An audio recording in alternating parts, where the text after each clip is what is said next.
Ok, gente, agora vamos para a nossa aula 1, que é a nossa segunda aula do curso. Vamos ver agora o básico sobre redes neurais. Então, qual é o plano da aula? A gente vai ter a primeira parte, que a gente vai ver o que são redes neurais, quais são os componentes básicos delas. Depois, na segunda parte, nós vamos estudar como ser o treinamento de uma rede neural, essas questões sobre gradiente descendente, o começo de retropropagação. E para finalizar, a gente vai focar em retropropagação. A gente vai ver o conceito de um gráfico computacional, de como ver uma rede neural como gráfico computacional, como que isso se relaciona com a retropropagação e ver alguns exemplos do uso deles. Então, parte 1, redes neurais, fundamentos, fundações. Então, temos aqui primeiro uma visão geral. Uma rede neural ela é composta de vários blocos modulares. Por modulares eu quero dizer que esses blocos eles podem se encaixar uns aos outros de várias maneiras e que eu poderia remover um bloco desse e colocar um outro bloco no lugar, que as coisas não estão todas acopladas de forma que eu vou ter uma rede neural que ela não tem flexibilidade. Se eu quiser mudar alguma coisa eu tenho que mudar tudo. Não, a ideia de um bloco modular é que eu posso facilmente remover esse bloco e substituir por um outro numa rede neural. Esses blocos eles vão ser em geral parametrizados, então a gente vai ter parâmetros que definem eles. Em geral, eles vão ser diferenciáveis.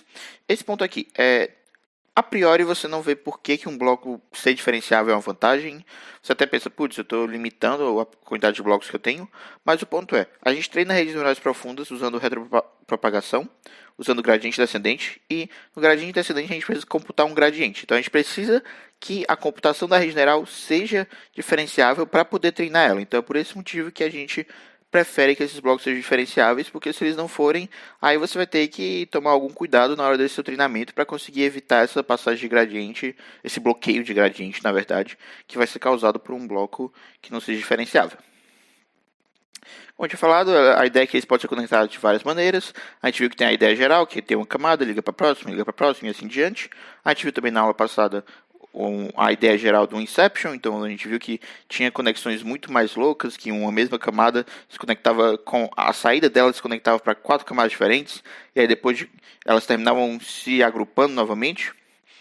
Aqui eu tenho um exemplo de um transformer, vai ser uma arquitetura de rede neural que a gente vai ver mais para as últimas aulas, e aí a gente tem mais exemplos, aqui temos vários exemplos desses blocos diferentes, nós temos conexões interessantes aqui. A entrada vem, passa por esse bloco, tem um outro bloco que se junta a ele, isso aqui a gente divide em 4, 3 vão servir de entrada para um próximo bloco, a quarta cópia ela vai vir aqui se conectar com a saída desse novo bloco, e aí depois de passar por isso, esse cara vai mandar a saída para cá, mas também vai ter uma outra entrada, então assim, conexões, o jeito de conectar redes neurais ele é bem amplo, a gente quer que ele seja bem amplo, e boa parte das arquiteturas de hoje em dia, elas têm conexões muito mais complexas do que só uma conexão linear, entrada, passa por várias camadas, chega na saída. Um exemplo desses blocos modulares está aqui. Eu coloquei G porque eles são parametrizados, porque são basicamente funções, né? E aqui eu vou ter um G de X. Eu coloquei esse ponto e vírgula para separar o X, que é a entrada, do W e do B, que são os parâmetros. Então aqui, ó, G de X WB igual a W vezes X mais B. Isso aqui, se você olhar, parece mais ou menos uma regressão, e realmente uma regressão, efetivamente, ela pode ser considerada um bloco modular, ela vai ser uma parte de um bloco modular de uma rede neural.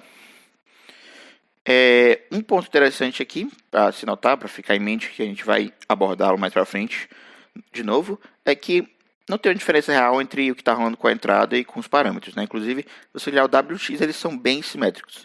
Isso aqui vai ser importante mais para frente. Beleza, após esses blocos a gente vai ter funções de ativação. Elas não são demonstradas aqui, a gente não está especificando elas, mas elas são extremamente importantes. Elas são importantes, primeiro, a ideia é que elas não sejam lineares. Para quê? Para evitar o colapso da rede. Imagine que, em vez de você ter, que você não tem funções de ativação, vou na verdade imaginar primeiro que não tem elas. E aí eu vou ter várias camadas conectadas. Essas camadas em gerais elas vão ser mais ou menos desse tipo. Elas vão terminar sendo multiplicações de matrizes, ou multiplicações, ou algo derivado de multiplicações de matrizes. Elas vão ser equivalentes a coisa do tipo. E aí se eu multiplico uma matriz por outra, por outra, por outra, por outra, por outra, e aí multiplico isso pela entrada, isso é equivalente a ter multiplicado por uma matriz só. Porque todas as matrizes que eu multipliquei, elas colapsam em uma grande matriz. Então, no final de contas, você teria que adicionar várias camadas, não ia te ajudar em nada. Na verdade, a sua rede ela é equivalente a só uma rede neural, a uma rede neural de uma camada só com uma matriz aqui.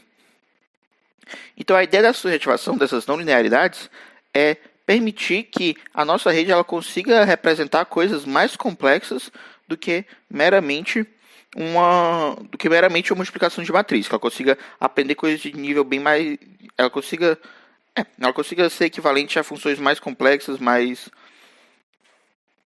rebuscadas, digamos assim, do que só uma multiplicação de matriz. Então, beleza. Intuição biológica. A gente tem a ideia do neurônio. Ele é conectado, um neurônio é conectado a vários outros neurônios através de axônios. Eles representam computações simples. O neurônio mais básico, mais clássico que se estuda, ele basicamente ele começa sem estar excitado. Se você manda vários impulsos para ele, mas se esses impulsos não alcançarem o limiar, ele não está excitado. Quando alcança o limiar, ele está excitado. Então, assim, é uma computação bem simples. É um 0 e depois 1. Não exatamente 0 e 1, ele tem os valores específicos lá, mas a ideia é que realmente tem um valor constante e de repente muda para outro valor constante. O neurônio artificial, quando eu falo aqui neurônio artificial, não quero dizer que seja um modelo de um neurônio. Isso aqui, a ideia disso não é realmente imitar um neurônio real, mas é a ideia do neurônio artificial no contexto de redes neurais, no contexto de aprendizado profundo, que ele é inspirado em neurônio biológico. Então, eles vão ser bem parecidos com a regressão. Então, você vai ter as entradas, elas vão ser multiplicadas por pesos, e aí você vai gerar uma saída. Essas multiplicações, a gente representa elas como sendo conexões, que vão ser análogas a essa ideia dos axônios. E vai ser uma computação simples, né, gente? É um produto de vetores que você também pode ver como sendo só uma soma ponderada. Então aqui, ó, a gente tem um neurônio real, você tem vários axônios e outros neurônios ligando para ele. Quando ele está suficientemente excitado, ele manda um impulso por aqui, que vai ir para outros neurônios mais para frente. Aqui, a visão de neurônio artificial, a gente vai ter as várias entradas, que a gente tem como se o valor dessa entrada fosse propagado para cá, que isso é representado como sendo essa entrada multiplicada pelo peso associado a essa seta. Você soma todas elas e você tem a sua saída. Um dos pontos principais disso daqui é porque em toda aula introdutória de redes neurais você tem que ter a foto de um neurônio. Então, assim, eu estou colocando para evitar azar, né, para garantir que o curso vai dar tudo certo. Ok? Agora vamos ver a camada mais simples, a camada densa, também conhecida como camada linear, ou ainda como camada afim. O termo camada afim está, em certo sentido, mais correto. Tá. Ela é uma camada bem simples, a ideia dela é combinar vários neurônios, então aqui é como se você pegar só esse cara e a conexão para os anteriores, é como se tivesse um único neurônio. Então aqui nós vamos ter vários neurônios, um ao lado do outro. Na real, esse cara não está interagindo com esse a priori, só se a gente tiver camadas mais para frente que eles vão terminar interagindo com os valores deles.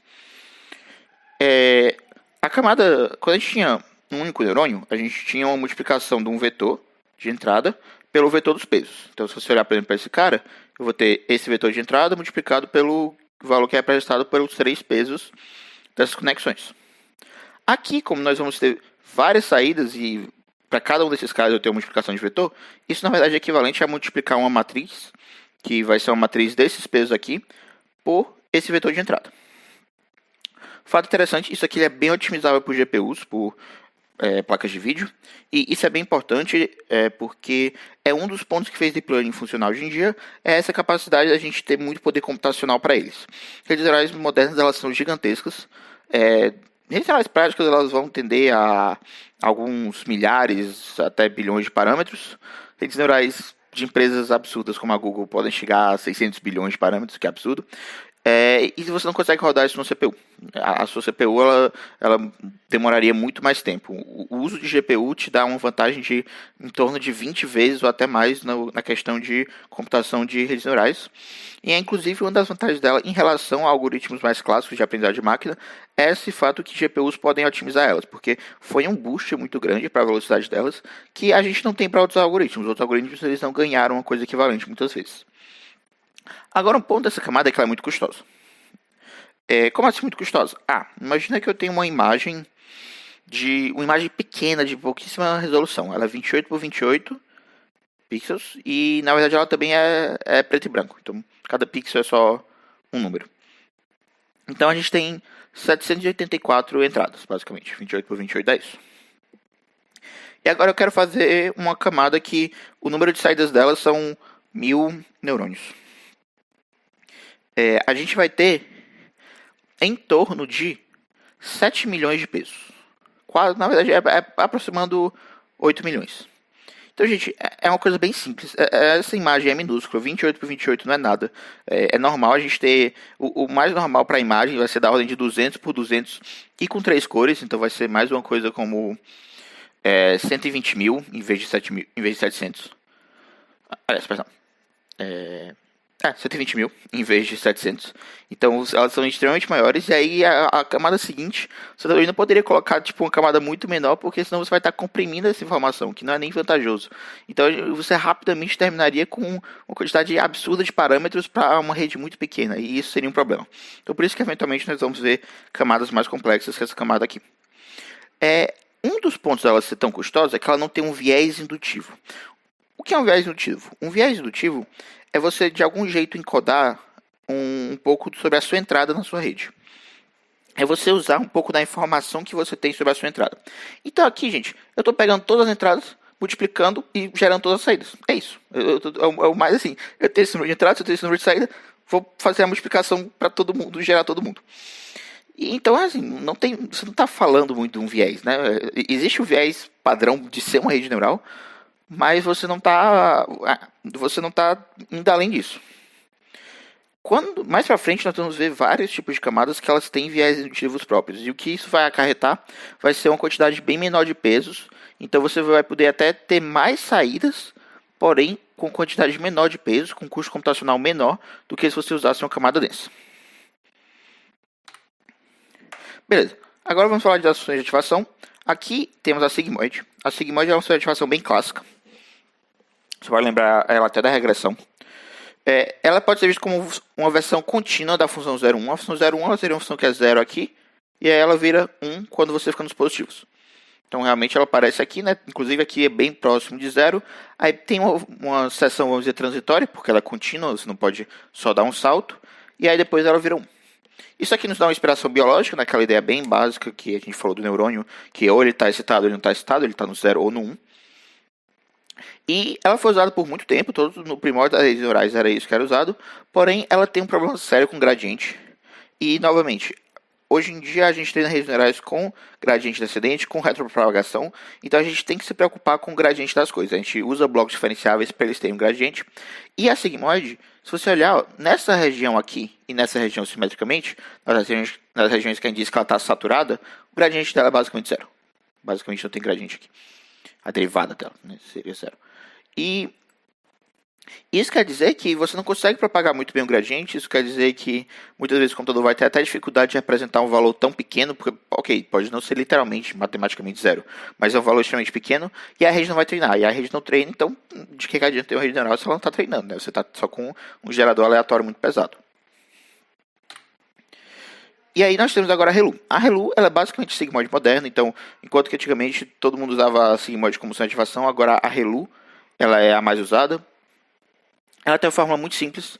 Ela é o máximo entre 0 e x. É só isso. Então aqui nos negativos ela é 0, positivos ela é x. É isto.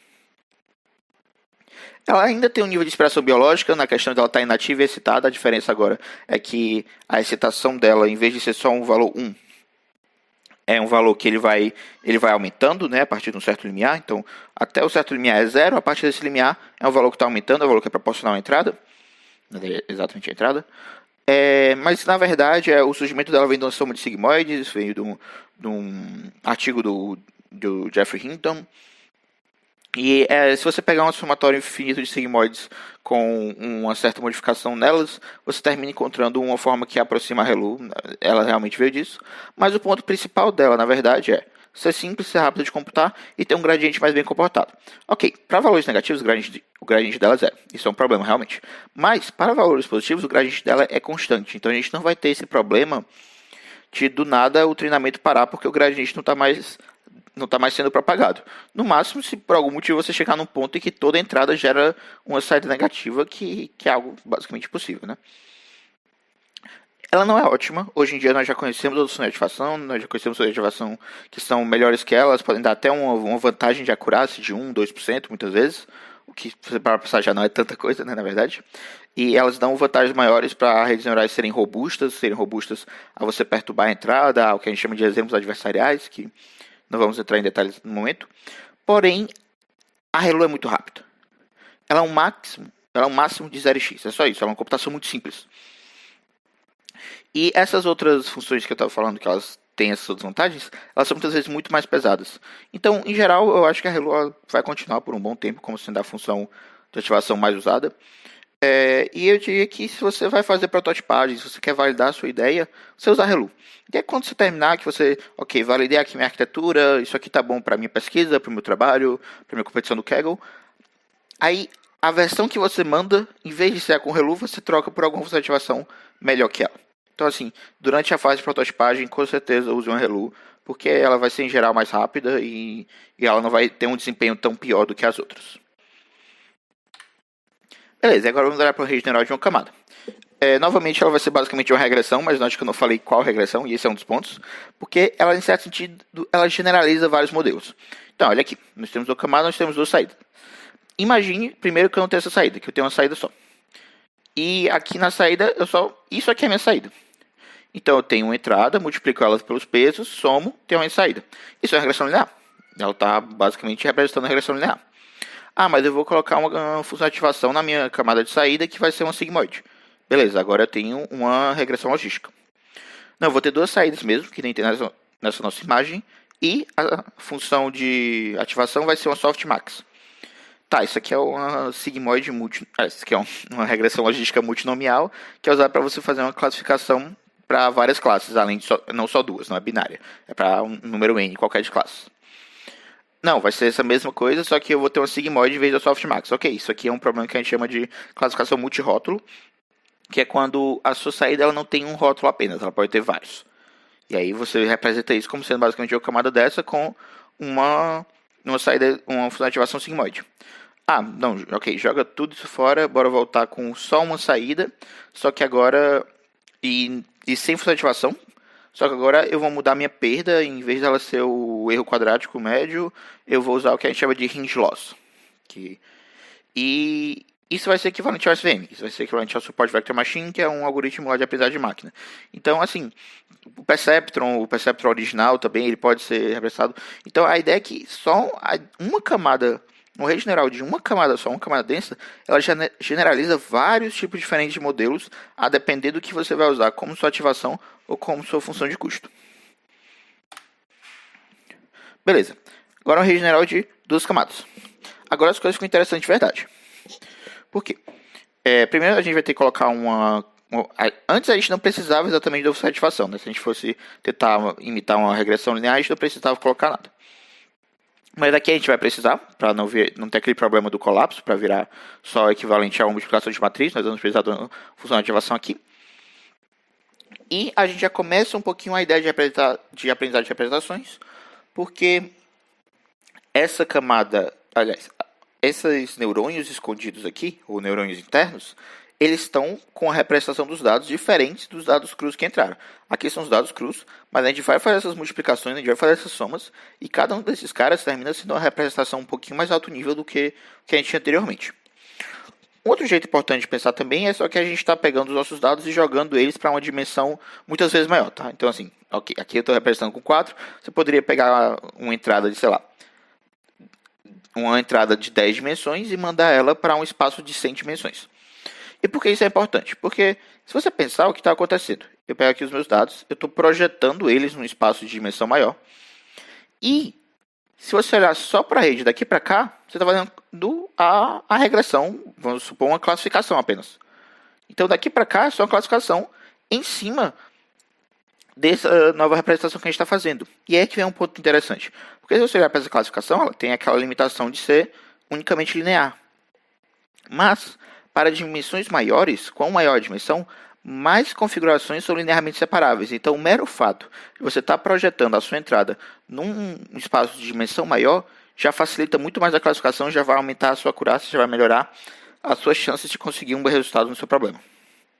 E aqui vem essa ideia do teorema da aproximação universal, que é o seguinte: existem vários desses resultados, mas o ponto principal é que uma rede neural de duas camadas ela consegue aproximar qualquer função bem comportada.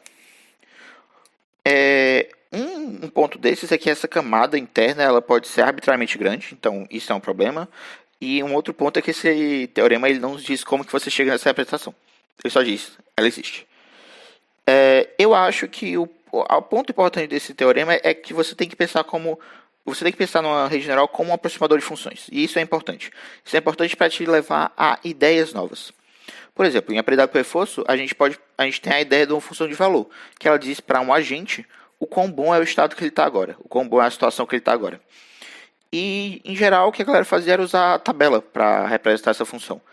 Mas, ela é uma função, então redes neurais podem aproximar ela. Então, a partir daí, usando a ideia de aprendizado por reforço com redes neurais, a gente tem aprendizado por reforço profundo, que é o que está tendo resultados incríveis hoje, que foi a ideia do AlphaGo, que foi a ideia do AlphaStar, que foi a ideia de várias dessas máquinas que estão vencendo os campeões do mundo em jogos e até outras aplicações mais relacionadas à eficiência de energia e coisas do tipo. Então, essa coisa de, eu tenho um problema, ele envolve uma função, em vez de eu tentar fazer essa função manualmente, eu usar uma rede neural para aprender essa função, essa ideia geral ela é muito forte, ela é muito interessante, ela abre uma gama de usos de Deep Learning que você não teria se você não tiver essa sacada.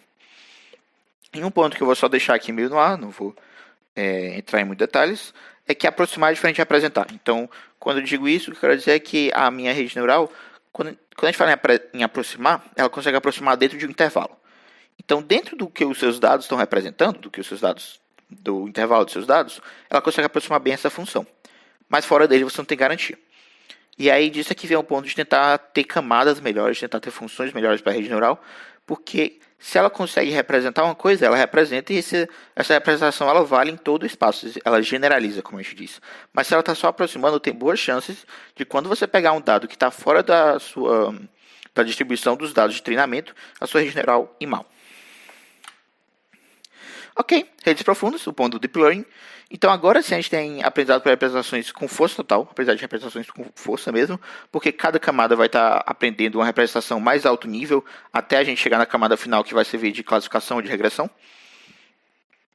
Ela também é um aproximador universal, nós também temos um teorema para elas. Um ponto interessante é que a gente não precisa mais de uma quantidade exponencialmente grande de neurônios em cada camada interna. Aqui a gente vai ter uma quantidade bem menor de neurônios. Isso é uma das principais vantagens de redes profundas também, é que a gente não vai ter esse problema de, vou precisar de uma camada aqui de 5 trilhões de parâmetros. Não, a gente pode ter só várias camadas que sejam grandes, porém não tão grandes. E isso daí vai conseguir ter o mesmo poder de representação de uma rede de uma camada escondida só, de 2 camadas só, mas que tenham camadas gigantescas. Ok? Por fim, a ideia legal de redes profundas é isso aqui. Não leve esse gráfico tão a sério, principalmente não preste atenção no formato, mas a ideia geral é isso aqui. Isso aqui é o desempenho genérico, pode ser uma acurácia, pode ser um erro absoluto médio, e aqui é a quantidade de dados. E o que é observado em geral é que métodos de aprendizagem de máquina mais clássicos, eles tendem você vai aumentando os dados, eles vão tendo uma melhora no desempenho, e aí depois, eles não conseguem mais ter um ganho tão grande. Só que redes neurais, a gente diz que elas têm fome de dados. Então você vai dando mais dados e o desempenho delas consegue continuar crescendo, consegue crescer mais e crescer por mais tempo que a outra.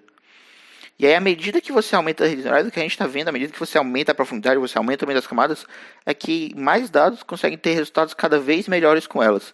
E isso daqui é um dos pontos principais do Deep Learning também ST, é que se você tem dados, você consegue fazer uma rede neural, consegue aproveitar esses dados ao máximo. Então, acabamos essa parte.